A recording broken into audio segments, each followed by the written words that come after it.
Hey everyone, and welcome back to the deep dive. So you guys really wanted to get into the nitty-gritty of the red pill stuff. Yeah. Right. And how it relates to like covert contracts and marriage and how society and history have really shaped all this stuff around masculinity and relationship.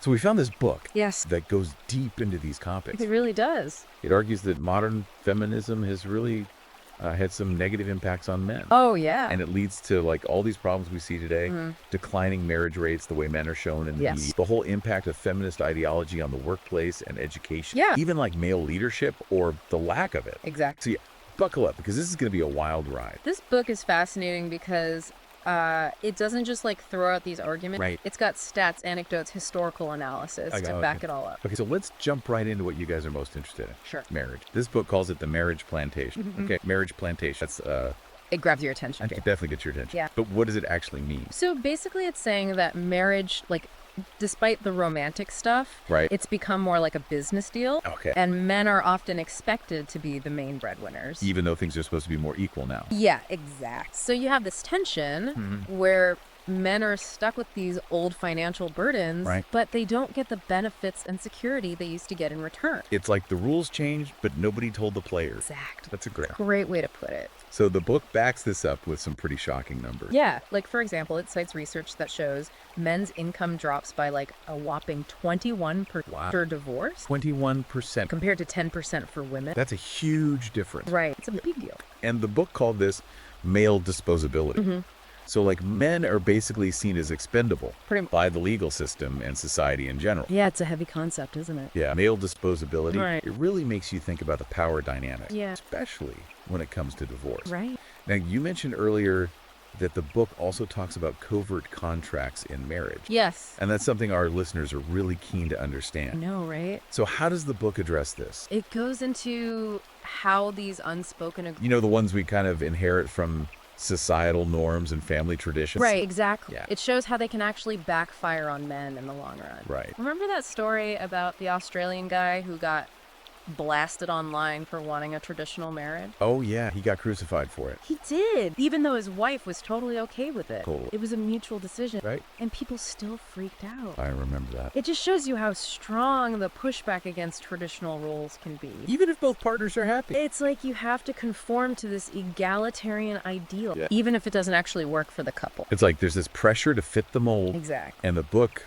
links this pressure, this push for an egalitarian model to feminism. Absolutely. It argues that while feminism started out aiming for equality, it's gone too far in many ways, leading to a system that actually disadvantages men now. Especially in marriage and family. Yeah, definitely. So it's not about saying women shouldn't have equal rights. Of course not. But it's more like the pendulum has swung too far the other way.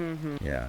And now men are facing a whole new set of problems. So this book really highlights the unintended consequence It does. of all these societal changes. Yeah. And it connects these changes to another big trend, the declining birth rate. Oh, yeah. Especially in places like South Korea. Right. They use South Korea as like a case study, highlighting their plummeting fertility rate. How low are we talking? A shocking 0.81 children per woman. Wow, that's incredibly low. It's way below the 2.1 rate needed to keep the population stable. So why is it so low? The book says a big reason is that Korean men see feminism as a threat. Yeah, they feel like it's created an environment where women are less likely to share the financial burden and participate in traditional families. Interesting. There's even a study in the book that found that 72% of Korean men believe feminism has negatively impacted their place in the world. It's a huge percentage. Yeah, it's a big deal. So it sounds like these feelings of being disadvantaged by feminism or even threatened by it are contributing to men opting out of marriage and family altogether. Exactly. It's like they're saying, if the game is rigged against us, why even play? So the book sees these trends like no kids, no house, no sex as a kind of rebellion Pretty much. against a system that seems unfair. It makes you wonder, what are the long-term consequences for society if so many men feel this way? Right. That's a big question. What happens when a whole generation checks out? The book actually talks about the rise of men's rights groups in South Korea and how they're pushing back against what they see as a feminist takeover. So They're demanding fairness. Yep, they want men's issues to be recognized. It's like the conversation around gender is shifting. It definitely is. It's becoming more complex. Much more nuanced. So this book goes beyond just talking about the problem. Yeah. It actually offers some advice for men. It does. Right. Practical advice. Absolutely. Like, what kind of stuff are we talking about? Well, it covers a lot of ground. Everything from financial independence to self-improvement, the value of male-only spaces, the power of traditional values like honor and duty, even stoicism as a philosophy for men to embrace. Wow, that's a lot to unpack. It is. So it's not just about blaming feminism. No, it's not. It's about giving men the tools to take control. Yeah, it's about recognizing the challenges, understanding the forces at play, and then taking action. Taking action to create a life that aligns with their values. It's about finding a way forward, even in a world that feels hostile to traditional masculinity. I think that's going to resonate with a lot of men, especially those who identify with the red pill philosophy. I think so too. It's not about dwelling on the problem. It's about finding solutions. Right. Now we've got a lot more to cover, including the book's take on the decline of male leadership and the media's portrayal of men. That's a big one. But before we dive into that, I want to give our listeners a moment to reflect on what we've talked about so far. Okay. What are your initial thoughts on this idea of the marriage plantation and men opting out of traditional relationships? Does this resonate with your own experiences and observations? I think it's a lot to take in, but what I find so interesting about this book is that it makes you look beneath the surface. It makes you question those assumptions we often just take for granted. Right. And it encourages you to think critically about the forces that are shaping our lives and relationships. That's a conversation worth having, no matter where you stand on men's rights or feminism. Definitely a lot to ponder. Food for thought, for sure. You know, it's funny how the book connects this whole opting out thing to the decline of male leadership. Oh yeah, that's a big one. Yeah, another thing you guys wanted to talk about. Definitely the red pill community talks a lot about the lack of strong male role model. So how does this book tie those two things together? Well, it dives into this idea that men are biologically wired for leadership. Okay. It even says that pushing for gender equality in leadership positions has actually made things worse. Really? So forcing equal representation actually backfired? That's what the book argues. Yeah, it even cites a study from Leadership Quarterly that found that even when men and women are equally qualified, men are more likely to become leaders in groups. Interesting. Like there's something inherent going on. The biological. Right, exactly. So it's not about saying women can't be good leaders. No. It's more about recognizing that maybe there are just some differences in how leadership emerges. Yeah, maybe men and women are just wired differently. That's a really interesting perspective, especially in the context of the red pill philosophy, which is all about strong male leadership. So this book is offering like a biological basis for that argument. Yeah, it's a different angle than we usually hear. Definitely. And then the book goes on to explore how this decline in male leadership, along with the negative way men are portrayed in the media, Oh, yeah. might actually be contributing to the problems men are facing today. Exactly. It's all connected. Speaking of media portrayal, Oh, yeah. that's another area our listeners wanted to dive I into. know it's a big one. And this book goes deep, It does. arguing that the media pushes all these harmful stereotypes about men. Like bumbling dads on TV shows, Yeah. villains in movies. The whole toxic masculinity thing. Everywhere. It's like men are always either incompetent or dangerous. There's no in between. And the book argues that this constant negativity is really taking its toll. It even links this negative portrayal to a pretty crazy statistic. What's that? That male labor force participation has dropped to just 52%. Wow, 52%. That's huge. Yeah, it's a big drop.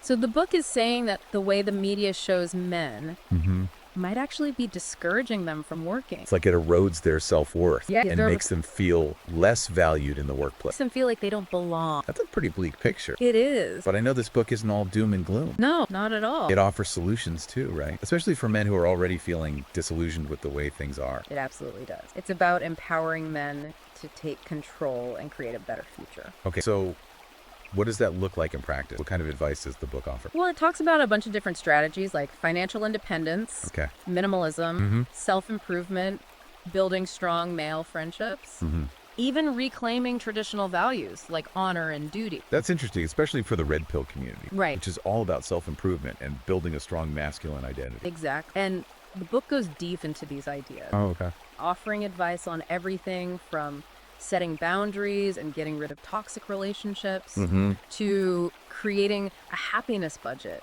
and making time for self-care. A happiness budget. What's that? Basically, it's about being intentional with your time and resources, making sure you're doing things that actually make you happy and fulfilled. I like that. Yeah, it's about designing a life you love. Rather than just reacting to everyone else's demand. Exactly. You're in control. That really speaks to the whole taking control idea, which is at the heart of the red pill philosophy. Right. It's about being the master of your own destiny. Now, we've touched on a lot of different things. Yeah. But there's one more I want to make sure we get to. What's that? The book's take on men's health. Oh, yeah, that's a big one. I know that's something you're passionate about. It is. And this book really highlights how often men's health gets overlooked.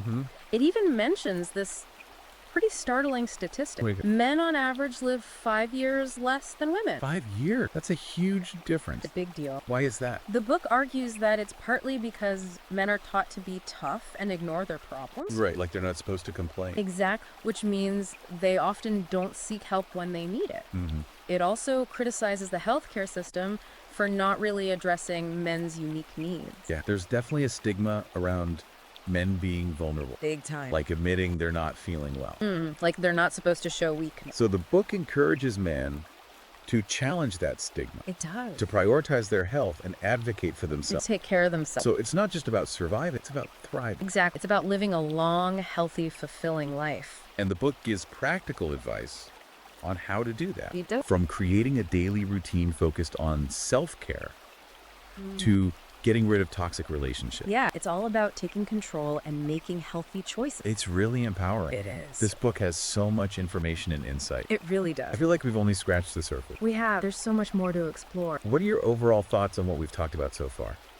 What strikes me is that the book tackles the tough questions head on. It challenges the way we think about things. And it empowers men to take control and build a better future for themselves. I couldn't agree more. It's a book that will definitely spark conversations and challenge assumptions. Oh, yeah, for sure. And for our listeners who are already familiar with the red pill philosophy, this book offers a deeper dive into those core ideas. He does. It gives them the historical and societal context that's often missing from online discussion. You know, one thing that really resonated with me is the book's emphasis on male-only spaces. Oh, yeah, that's a good one. In a world where men are constantly told to adapt to female-dominated environments, it argues that men need their own spaces to connect and support each other. To just be themselves. Exactly. Without judgment, to explore their masculinity, without feeling like they have to constantly negotiate everything. That's a really interesting point, especially when you think about the listener's interest in covert contracts within marriage. Right. It makes sense that men would seek out spaces where they don't have to navigate those unspoken agreements all the time.